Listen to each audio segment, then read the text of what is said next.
If Africa is going to become a member of the UN Security Council, a permanent member, they must have the full rights, just like the other 5 members, which means they must have veto power. Inviting Africa to the table and then asking them to remain mute, it's an insult not only to the African leaders, but it is an insult to 1.4 billion people. We appreciate what Ambassador Greenfield is saying. We appreciate the efforts she has made. But if she is going to complete this journey that has been going on for far too long, a journey that clearly exemplifies the continued disrespect of the African continent,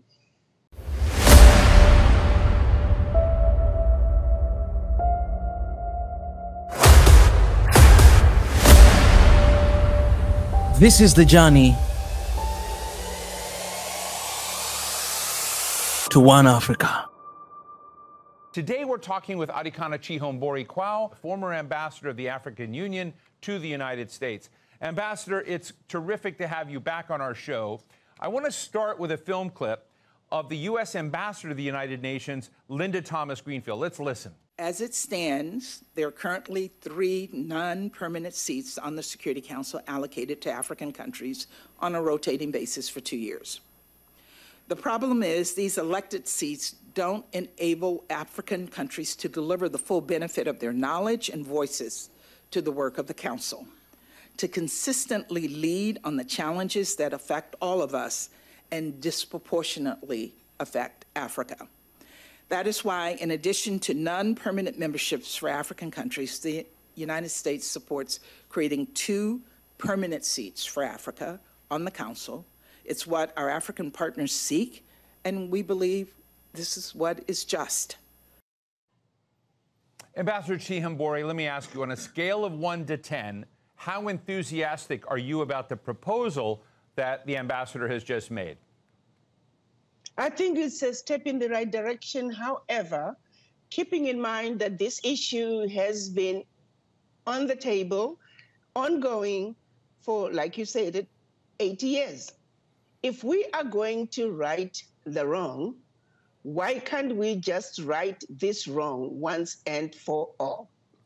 If Africa is going to become a member of the UN Security Council, a permanent member, they must have the full rights, just like the other 5 members, which means they must have veto power. Inviting Africa to the table and then asking them to remain mute, it's an insult not only to the African leaders, but it is an insult to 1.4 billion people. We appreciate what Ambassador Greenfield is saying. We appreciate the efforts she has made. But if she is going to complete this journey that has been going on for far too long, a journey that clearly exemplifies the continued disrespect of the African continent, Ambassador Greenfield must push for us to take this issue to the finish line. Africa must have 2 permanent seats at the UN Security Council with full veto power. Nothing less is acceptable. And I do believe that the United Nations, understanding how long this issue has been going on, how long the disrespect of the African continent has been going on, it is shameful that the United Nations would want to continue to blatantly disrespect the Africans by inviting them to the table, but then saying, sorry, you can't eat. You can only watch us play our games. You can watch us enjoy the 10-course meal. What a joke, what an insult. And I do hope that the African leaders are not going to accept it. Africa must be at the table as a permanent member of the UN Security Council, and the 2 seats must have veto power, plain and simple, period. Do you think Ambassador Thomas Greenfield doesn't understand this? What do you think is behind this offer? When you said, hey, you appreciate the progress she's made, we do know that this was a promise or a commitment that President Joe Biden is trying to fulfill before the end of his term. But do you think they are not aware about how controversial it is to create permanent seats without votes? Of course they know what they're doing. So, again, that's where the disrespect comes in. They know what they're doing. They know what the right thing to do is. No, we do not want to dilute our veto power if we give 2 more seats with veto power. No, we're simply saying the slice is big enough. The world is bigger than 5 countries representing over 7 billion people. We're simply saying serious wrongs have been perpetrated against Black people. Here is an opportunity for President Biden to right this wrong. This is an opportunity that we cannot miss. Africans must be at the table. 1.4 billion people must be represented. The continued disrespect of the Africans has got to come to an end. So we're asking President Biden and his running mate, Kamala Harris, who I hope will be the next president of the United States, they will right this wrong once and for all. And Ambassador Thomas Greenfield, we understand all the work that you have done. Please, as a sister, as an ambassador, we're asking you to take this issue to the finish line. Permanent positions on the UN Security Council with full veto power like the other 5 Ps. I've seen that China and Russia are enthusiastic and do support Africa's position on the Security Council with 2 permanent seats, but I have not seen whether they would actually agree to giving the veto to African countries as well. Your thoughts? Well, normally, like most issues pertaining to Africa, what I've found is that the United Nations usually, sorry, not the United Nations, the United States usually has the final say. If the United States is going to come in and say, we support fully Africa being on the UN Security Council with full veto power, I can assure you the other 4 members will follow suit. The United States, if the United States decides they do not wish for Africa to have veto power, it will not happen. But if the United States decides they do want Africa to have veto power, the other countries, I'm pretty sure, will follow suit. One of the things that Linda Thomas Greenfield, the ambassador of the United States to the UN, said about her resistance to giving more countries a veto on this is that it would make the council more dysfunctional. And it made me wonder whether any nation should have a veto power. Is there a model in the future of the United Nations where we suspend veto power for all countries and we go to majority votes on key decisions? First of all, I find that comment very, very insulting. You are simply suggesting that the addition of 2 African countries is going to make the process dysfunctional. What an insult. If this particular situation, we're talking a country like Germany, if we're talking any of the other European countries joining as members of the UN Security Council with veto power, would she still find it as a move that will introduce dysfunction? Or is it the introduction of 2 Black African countries that is problematic? What really makes it very sad is that the voices are coming out of the mouth of a Black woman. Those words are coming out of the mouth of an African American who must understand certain language cannot be used, particularly when we're talking about the international platform. To suggest that introducing 2 African countries will introduce dysfunction, it is sad, it is disrespectful, and it will not be tolerated. Ambassador Thomas Greenfield really needs to retract those words, and she needs to explain herself to say, what do you mean dysfunction? Exactly how are the 2 African countries going to introduce dysfunction, unless, of course, the entity has already been dysfunctional, which in my opinion is the case, and that is what really is the problem with the United Nations. It's a dysfunctional entity. It is a toothless bulldog, and they need to do what they are mandated to do by the world. So yes, no, Africa is not going to introduce any dysfunction at the United Nations. The entity itself has been dysfunctional. Maybe an addition of 2 African countries might straighten it up and create some normalcy and for a change have an entity that's going to truly represent people of the world.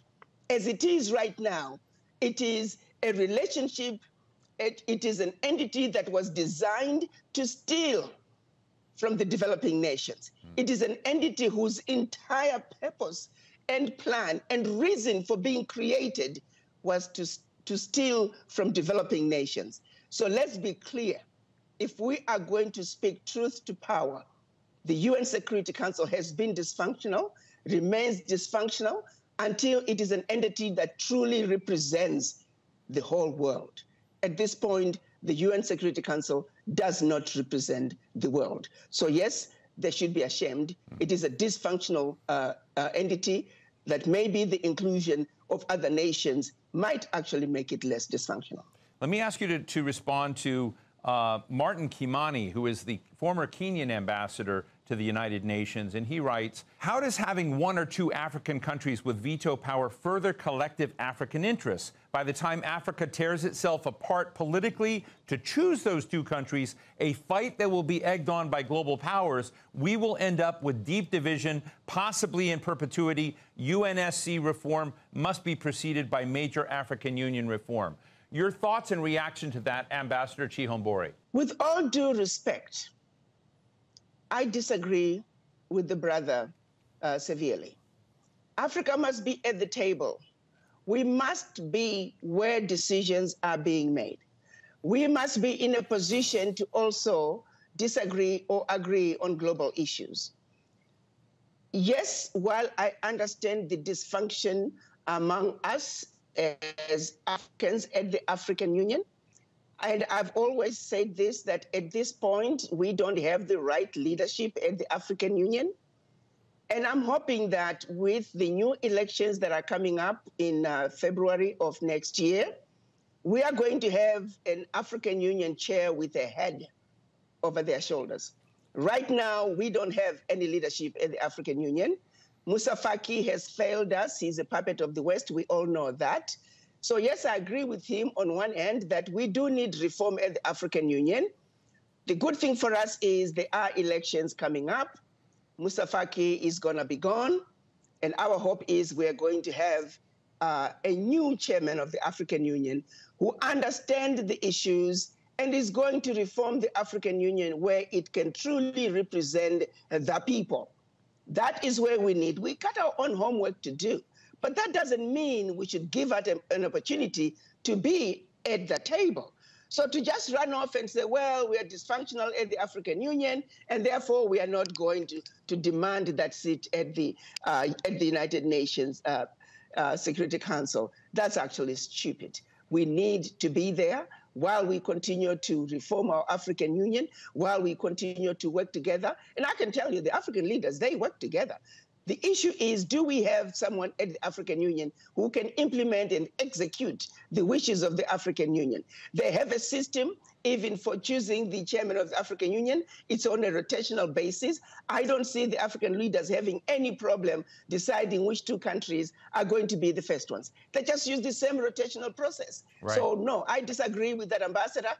Seriously, we need to be at the table. But more importantly, I am so glad that Moussa Faki is leaving, and I'm hoping that the next chairman of the African Union, come February, is going to be a Pan-African who's going to stand up, defend Africa, and represent the continent like we must be represented. We demand that, and I'm hoping that we'll get that come February. If the United Nations and the Permanent Five are more and more anachronistic, more disconnected from the way power is distributed in the world. And, you know, we haven't even begun talking about India or Brazil or other major states and their roles in the Security Council.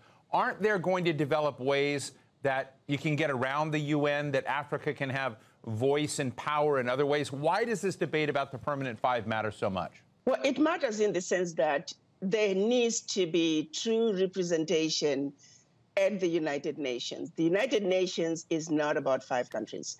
The United Nations is about all countries of the world. As a matter of fact, the United Nations should have undergone reform a long time ago. So the issue is about having an entity like the United Nations that is controlled by 5 countries where the other countries have no voice, where the other countries, the 5 countries can just veto anything they don't like. I mean, it is so unfair.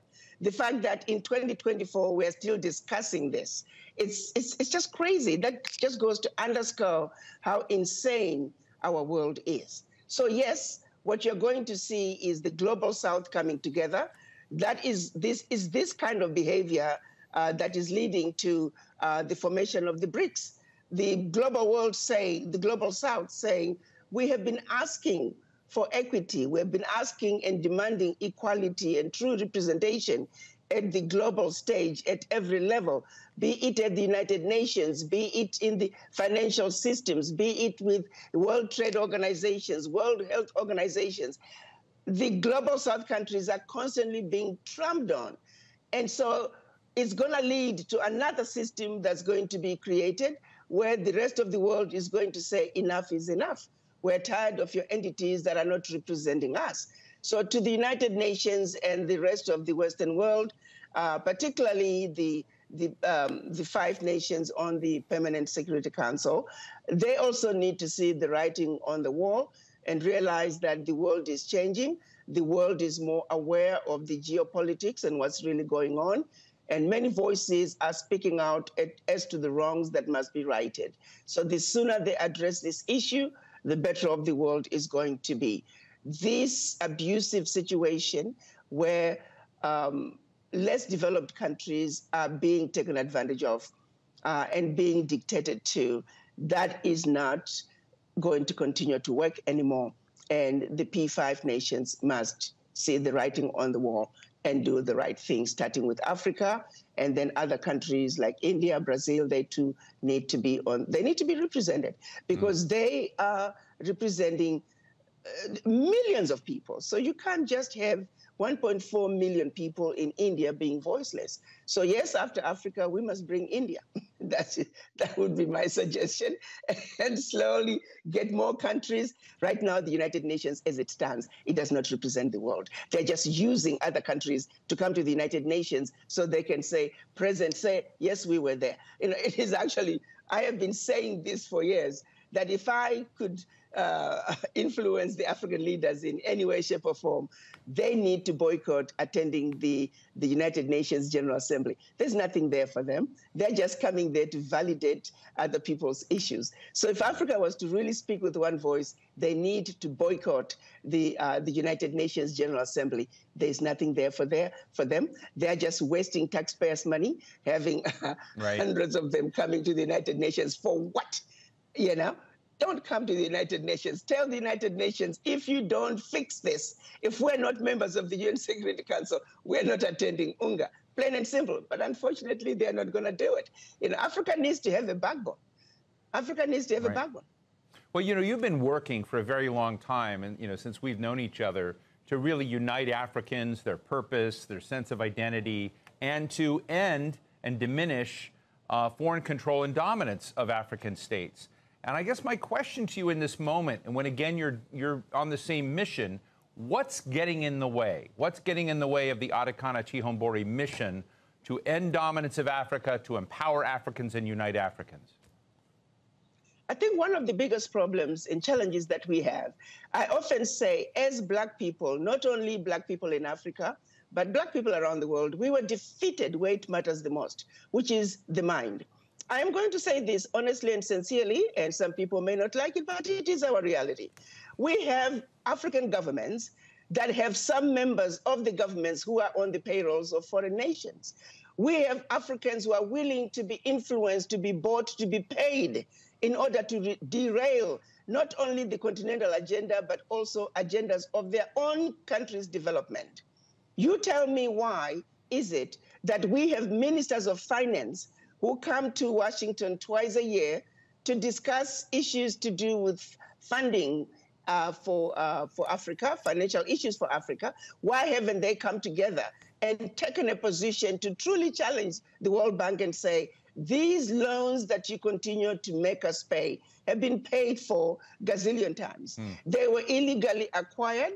I'm encouraging everybody to read the book Confessions of the Economic Hitman, where they talk about exactly how they would force these countries to accept these humongous loans. It was all a game at the expense of the African people. Our people know that. But why aren't they standing up and pushing back and calling a spade a spade? One, we have some that are on the payrolls of foreign governments, and yet they are in the government themselves. Shame on them. Two, we have some that are just scared of those who don't look like us. Again, it's part of the legacy of colonization and the legacy of slavery. We have some serious healing to do as Africans when it comes to our minds. No other man on earth in any leadership position would tolerate the abuse the Africans are tolerating, blatant abuse. So our bigger issue is the mind, our inability to fight back, our men standing up and being men like other men around the world. A lot of it has to do with some on an individual basis, greed.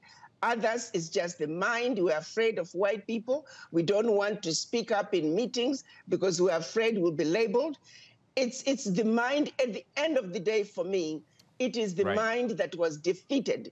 And until the mind is awoken and the mind is fearless and the mind simply says what's right, what is wrong, come to the United Nations, challenge the United Nations, go to the World Bank, challenge the World Bank with facts and knowledge of what is really going on. Call these nations out. Tell them to stop the abuse, which is blatant. These nations are not trying to hide the abuse. The abuse is blatant. So to the Africans, I say, stand up, have a backbone, speak up. And for those in power, people appointed you into positions so you can represent the people. And to the people, I say to the Africans, if a leader is not representing you well, vote them out. We are sick and tired of being misrepresented by our leadership. Vote them out if they don't represent you well at a community level in your country. Vote them out if they are not representing you well at the world stage. They know the facts.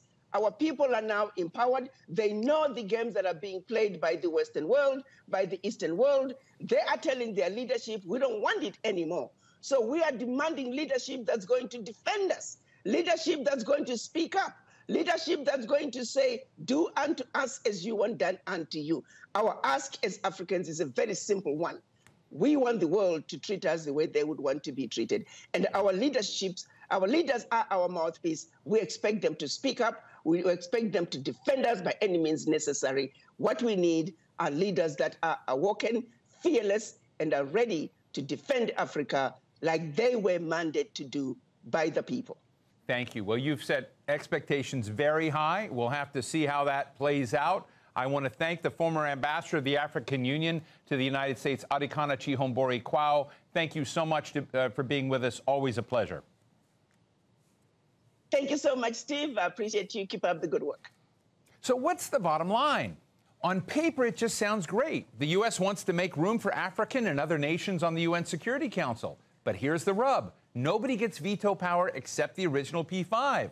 The United States, the UK, Russia, France, and China.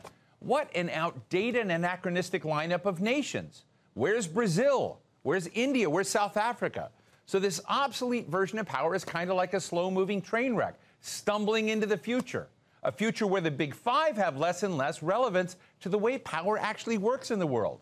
Instead of being the architect of a new global order that brings in the new rising powers and decreases global dysfunction, America is clinging to a power arrangement from nearly 80 years ago, knowing full well that this arrangement is getting weaker and weaker. And one day, it's just going to fall over. And that's the bottom line.